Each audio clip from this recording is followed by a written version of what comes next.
Sir थोड़ा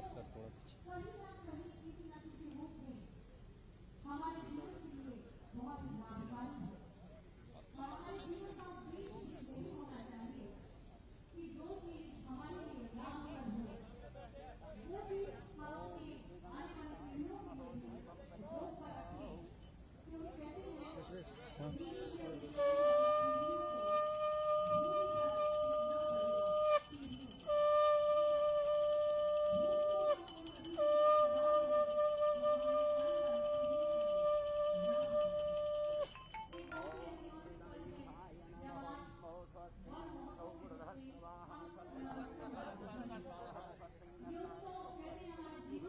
स्वास्तिनो बृहस्पतिर्दधातु सुमुखस्य जगन्तस्यौ लम्बोदरस्य विगतो विभुनाथो धूम्रकेतुर्गणाध्यक्षौ भागचन्द्रो द्वादशैश्वाहागम्बेदिवाहिकौ प्रवेशे निर्गमे तथा संग्रामे विघ्नतयो विजायते विघ्नबल्यौ कुठारायो श्रीगणाधिपतये नमः मङ्गलमहामूर्तये नमः कार्यनिर्विघ्नतया सिद्धये गणपतिदेवाय नमः। ॐ ब्रह्माण्डारि त्रिपुरान्तकारी भानुशशी भूमिसुतोधश्चौ गुरुश्च शुक्रः शनिराहुकेतवः सर्वे ग्रहाः शनिकराशान्तिकरा भवन्तु आदित्यादि नवग्रहदेवताभ्यो नमः। ॐ गौरी सावित्री विजयादित्या स्वाहा मातरो लोकमातरः प्रत्यः पुष्टिस्तथा तुष्टि आत्मनः कुलदेवता गणेशेनाधिकारी नमोस्तुते धूपं स्थापयामि दीपं दर्शयामि नैवेद्यं निवेदयामि ताम्बूलं समर्पयामि या फली दीर्घा फला पुष्पा याः पुष्पणी बृहस्पति प्रसूस्तास्तानो मज्जतरमेहौ पुंगी फलानि च समर्पयितौ द्रव्यरक्षणामो हिरण्यो गर्भगर्भस्थं हेमवीतिविभावसौ अनन्तपुण्यफलमदः शान्तिर्यं प्रियत्वे पुनः पुष्पाञ्जलिः ओमौ गजाननं भूतगणादिसेवितं कपित्थजम्बूफलिताभक्तनम् उमासुतं शोकविनाशकारकं नमामि विघ्नेश्वरकार्यपञ्चकमौ श्रीमन्मङ्गलमहागणाधिपतये नमः। नीराजनं प्रियातः अन्तस्थैतबहिष्ठौ एकीकृत्यानितप्रभं नारार्तिकम् इदं देवो गहानमम सिद्धयो अग्नियोतर्योतरमृत्स्वाहा सूर्यो ज्योतिर्योतिर्सूर्यस्वाहा अग्निवृतस्योतर्वृतस्वाहा सूर्यो वृतस्योतर्वृतस्वाहा योजः सूर्यो योजः स्वाहा।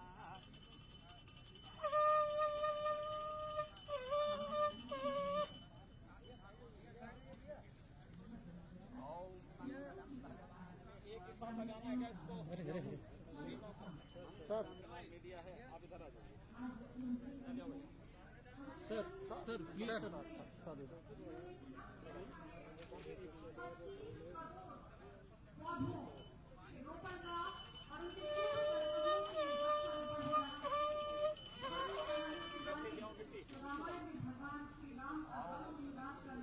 आगे से हट जाना, मिट्टी देके अलग हट जाइए, हट जाओ इधर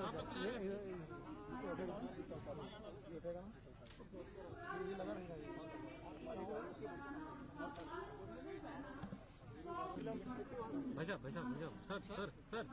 सर थोड़ा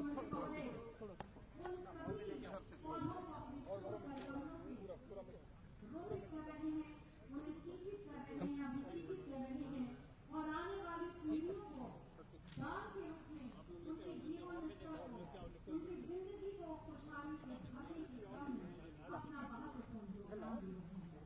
हमारे माननीय मुख्यमंत्री महोदय श्री योगी आदित्यनाथ जी जिनका नाम लेने से ही हमें गर्व की अनुभूति होती है, जिनका नाम लेने से ही हम आह्लादित हो जाते हैं, ऐसे निष्ठावान लगनशीलता की प्रतिमूर्ति यशस्वी ऊर्जावान हमारे माननीय मुख्यमंत्री इनसे तो आगे सर जाओ। सर आप उस तरफ हो जाइए, उस तरफ बस आप जी वृक्षारोपण का ये एक धार्मिक परंपरा के अनुसार ये कार्य किया, जहाँ से आज के ये वृक्ष की शुरुआत हो रही है, जहाँ हम 25 करोड़ वृक्षारोपण करने के मिशन के रूप में जन की सहभागिता के साथ, इससे केवल वन विभाग नहीं है बल्कि सिंचाई विभाग, सहकारिता विभाग, ग्रामीण विकास विभाग, पंचायती राज विभाग, हमारा पूरा उत्तर प्रदेश शासन के सभी अधिकारी कर्मचारी, हमारा शिक्षा विभाग, सभी बच्चे, यानी कहने का मतलब है जन हट जाइए। हटिए जुलाई के बीच ये जो वन महोत्सव के रूप भाई वो दे दीजिए मंत्री जी को दे दीजिए। में अपनी योगदान देने के लिए तत्पर हैं। इस वक्त हमारे माननीय मुख्यमंत्री महोदय अभी कृषि कर रहे हैं। उन्होंने वृक्ष रोपित किया है और अपने शुभ कर कमलों के वृक्ष को रोपित करने के बाद अभी कर रहे हैं। ये हम सभी का परम सौभाग्य है कि ये सभी कार्य विकास के सभी कार्यों के प्रति वो हमेशा अपने दायित्व का निर्वहन बखूबी करते हैं। विकास की सुनियोजित और व्यवस्थित सोच को जनमानस में पूरी शिद्दत के साथ लागू करने का प्रयास करते हैं माननीय मुख्यमंत्री महोदय श्रीमती योगी आदित्यनाथ जी। आज का ये ऐतिहासिक पल जब हम सभी साक्षी बन रहे हैं इस शुभारंभ के, जहां 25 करोड़ वृक्षों के रोपण का एक मिशन हमने आने की दिशा में उन्होंने एक श्रेष्ठ कार्य किया है। विकास की हर दिशा के प्रति अपनी महत्वपूर्ण भूमिका निभाने वाले हमारे माननीय मुख्यमंत्री उत्तर प्रदेश लगनशीलता की प्रतिमूर्ति, बहुत ही ऊर्जावान, निष्ठावान, यशस्वी, ये पुस्तिका ज्ञान का भंडार लिए हुए हैं। कहते हैं कि बोले गए शब्द ज्यादा समय तक प्रभावशाली होते हैं, लेकिन लिखे गए शब्दों की प्रामाणिकता होती है। वो पीढ़ी दर पीढ़ी ज्ञान का लाभ प्रदान करते हैं। इसी क्रम में ये पुस्तिका वनस्पति वैविध्य महाअभियान 2020 के तहत आपने विमोचित की। बहुत बहुत धन्यवाद माननीय मुख्यमंत्री महोदय को हम देते हैं। और विकास की एक सुनियोजित और व्यवस्थित सोच को जनमानस में पूरी शिद्दत के साथ लागू करने का प्रयास किया है। पर अपने आशीर्वचनों से हम सभी का मार्ग प्रशस्त करने की कृपा करें। जोरदार तालियों के साथ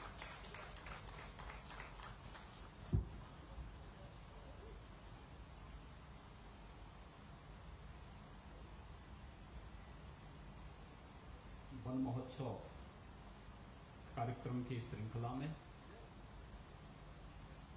आज के इस बृहद वृक्षारोपण कार्यक्रम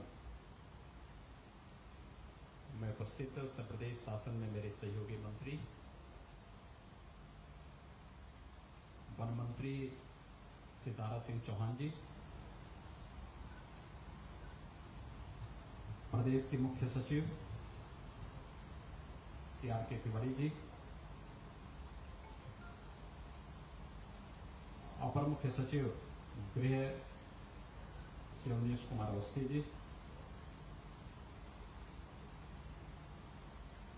वन और पर्यावरण विभाग के प्रमुख सचिव श्री सुधीर गर्ग जी,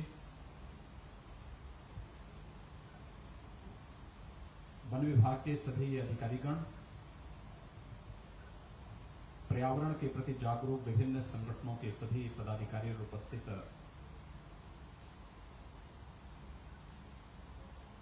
सभी भाइयों बहनों, पत्रकार मित्रों,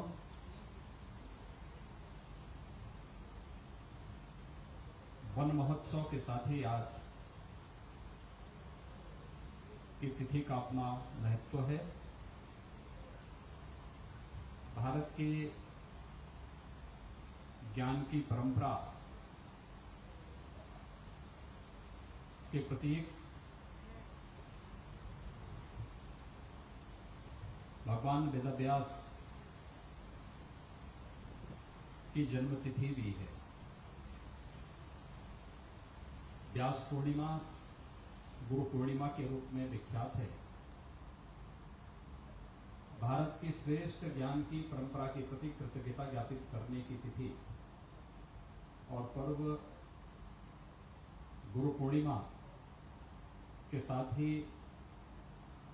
वन महोत्सव का यह अद्भुत संगम आज पूरे प्रदेश में 25 करोड़ वृक्षारोपण एक साथ आज की तिथि पर करने के लक्ष्य के साथ प्रारंभ हुआ है। मैं इसके लिए उत्तर प्रदेश के सभी नागरिकों को गुरु पूर्णिमा की भी और वन महोत्सव के इस भव्य आयोजन की भी हृदय से बधाई देता हूं, अपनी शुभकामनाएं देता हूं। वैश्विक महामारी कोरोना के दौरान भी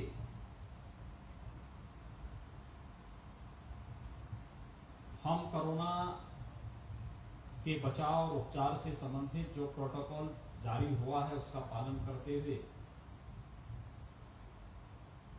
इस महाअभियान में भागीदार बन सकते हैं।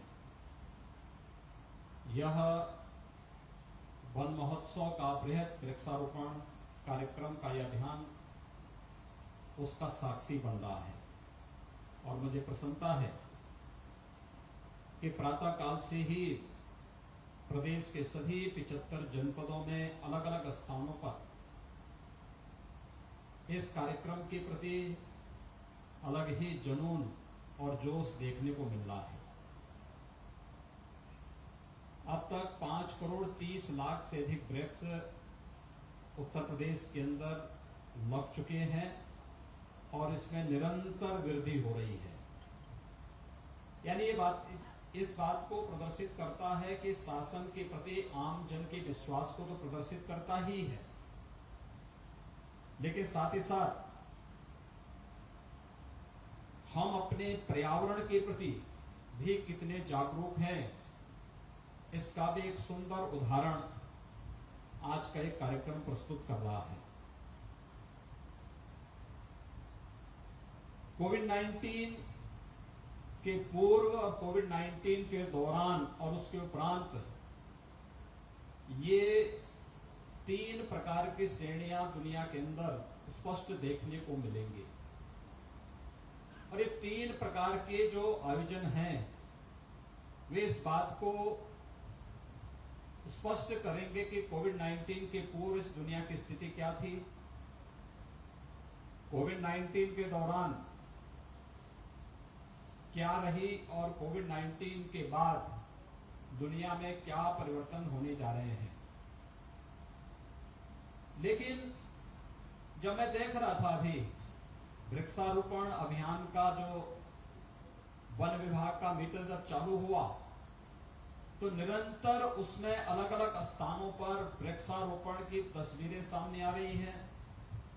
वृक्षारोपण के प्रति लोगों के जोश को देखते हुए बनता है, लेकिन साथ साथ हमें वैश्विक महामारी से भी लड़ना है, सोशल डिस्टेंसिंग का भी पालन करना है, ये भी स्पष्ट दिखाई दे रहा है। एक अच्छा प्रयास प्रारंभ हुआ है और हम लोग इन सभी प्रोटोकॉल को मानते हुए गाइडलाइन का अक्षर से पालन करते हुए भी बड़े बड़े आयोजन कर सकते हैं। ये आयोजन आज इसका साक्षी बनेगा। विगत वर्ष हम लोगों ने 22 करोड़ से अधिक वृक्ष लगाए थे और 22 करोड़ से अधिक वृक्ष लगाने के बाद एक एक वृक्ष की जियो टैगिंग की जाती है और जियो टैगिंग के माध्यम से वह सुरक्षित रह सके इसकी समीक्षा होती है। समीक्षा होने के बाद जितने वृक्ष मरते हैं अगले वर्ष फिर उन स्थानों पर नए वृक्ष लगाने के लक्ष्य के साथ एक कार्यक्रम प्रारंभ भी होता है। इससे पहले वर्ष यानी विगत वर्ष हम लोगों ने 22 करोड़ से अधिक वृक्षारोपण का कार्यक्रम किया था। उससे पहले 11 करोड़ वृक्षारोपण का कार्यक्रम किया था। उससे पूर्व 5 करोड़ से अधिक वृक्षारोपण के कार्यक्रम प्रदेश के अंदर संपन्न हुए थे और विगत 3 वर्षों से लगातार जो वृक्षारोपण का एक अभियान प्रतिवर्ष लगातार बढ़ता गया, आज उसी की श्रृंखला में हम चौथे वर्ष में 25 करोड़ से अधिक के वृक्षारोपण के इस बृहद कार्यक्रम के साक्षी बन रहे हैं। इस बृहद कार्यक्रम के साथ जुड़कर के न केवल प्रकृति के प्रति बल्कि अपने पर्यावरण के प्रति हम सब जागरूक होकर के इसके संरक्षण के लिए अपना योगदान देंगे। आज इस बात का गवाह भी उत्तर प्रदेश बन रहा है। उत्तर प्रदेश प्रकृति और परमात्मा की असीम कृपा का पात्र रहा है और लगातार यहां पर जिस रूप में हमारे पास दुनिया की सबसे उर्वरा भूमि है, दुनिया की सबसे अच्छा जल संसाधन हमारे पास मौजूद है और दुनिया में किसी भी एक क्षेत्रफल में इतनी बृहद आबादी निवास करती है। यह सौभाग्य भी उत्तर प्रदेश के अंदर है कि इतनी बड़ी आबादी के बावजूद लोगों ने परस्पर विश्वास और सौहार्द के माध्यम से विकास के जो नए प्रतिमान स्थापित किए हैं, आज उसी की श्रृंखला उत्तर प्रदेश वासियों के द्वारा कोरोना कालखंड में भी इस उन सभी गाइडलाइन का पालन करते हुए वृक्षारोपण इस अभियान का साक्षी बनकर के, इसमें प्रत्यक्ष रूप से भागीदार बनकर के इस कार्यक्रम को आगे बढ़ाने का कार्य किया जा रहा है। आदरणीय प्रधानमंत्री जी की प्रेरणा से हम लोगों ने जब पहली बार वृक्षारोपण के कार्यक्रम को आगे बढ़ाया था, हम लोगों ने लक्ष्य रखा था अलग अलग जगहों पर कौन ऐसे क्षेत्र हैं जहां पर लोगों के मन में इसके प्रति जिज्ञासा न हो।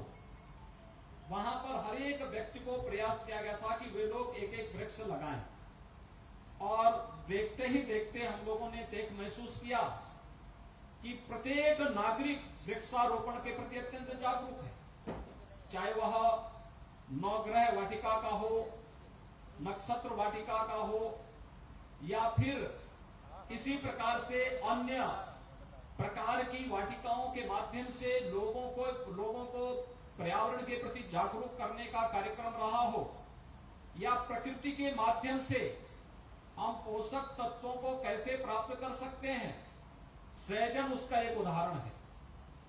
उत्तर प्रदेश में विगत 3 वर्ष के दौरान आदरणीय प्रधानमंत्री जी के मार्गदर्शन में हम लोगों ने 30 लाख से अधिक गरीब परिवारों को प्रधानमंत्री आवास उपलब्ध करवाए हैं।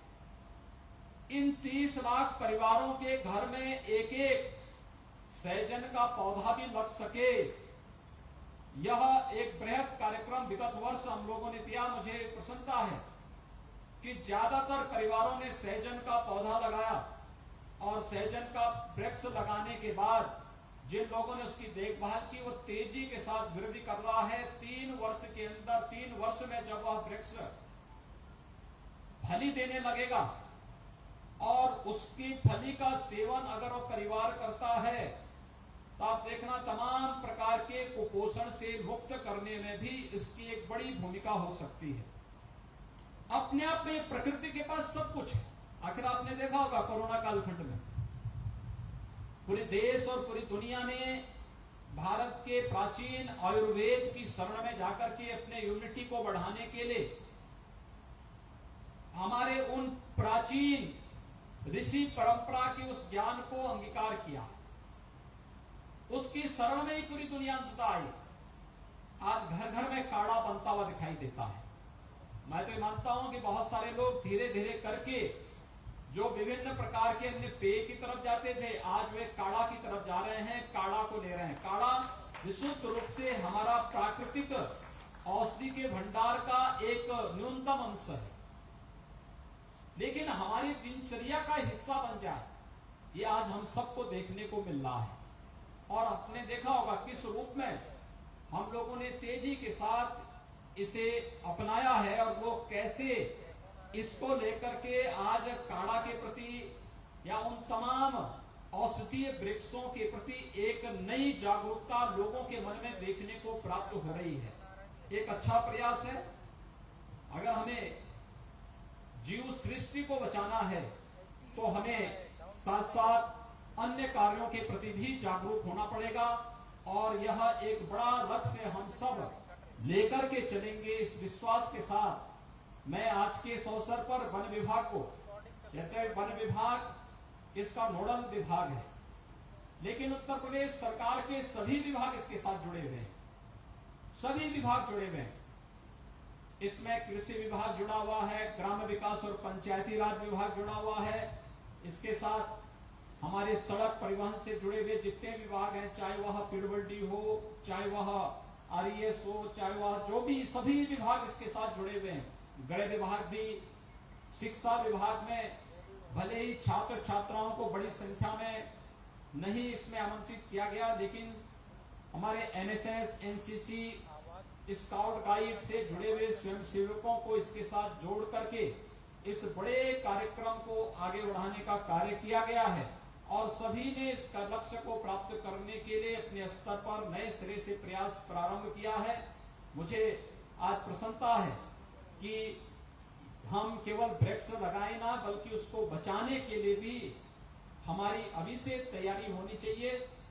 विगत वर्ष हम लोगों ने 9 अगस्त को यह कार्यक्रम संपन्न किया था और मुझे प्रसन्नता है कि मैं विगत वर्ष ही कहा था कि कार्यक्रम हमारा वन महोत्सव के दौरान होना चाहिए। वन महोत्सव 1 से 7 जुलाई के बीच में संपन्न होता है और वन महोत्सव के अवसर पर आयोजित होने वाले इस कार्यक्रम में आज इतने बड़े पैमाने पर वृक्षारोपण का जो कार्यक्रम संपन्न हो रहा है, मुझे अत्यंत प्रसन्नता है कि देर शाम तक हम लोग 25 करोड़ का लक्ष्य प्राप्त करेंगे और पूरे इस वर्षाकालीन सत्र में वन विभाग ने 35 करोड़ से अधिक वृक्ष अपनी नर्सरी में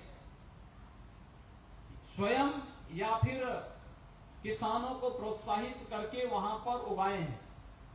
उन्हें हम व्यवस्थित रूप से वृक्षारोपण के साथ जोड़ने का कार्य करेंगे, ये मुझे पूरा विश्वास है। इसके साथ ही बहुत सारी चीजें इस बार नए सिरे से देखने को मिल रही हैं। खासतौर पर कोरोना कालखंड के दौरान आदरणीय प्रधानमंत्री जी ने पीएम पैकेज की घोषणा की। पीएम पैकेज में कृषि के लिए भी एक बड़ी घोषणा उसमें हुई थी और पीएम पैकेज में जो घोषणा हुई थी उसी पीएम पैकेज की घोषणा के अंतर्गत हर्बल प्लांट लगाने की तैयारी, गंगा और गोमती के तटवर्ती क्षेत्रों में बृहद पैमाने पर फलदार वृक्षारोपण करने की तैयारी। न केवल वन विभाग बल्कि उद्यान विभाग भी इसके साथ जुड़ करके इस कार्यक्रम को तेजी के साथ आगे बढ़ा रहा है।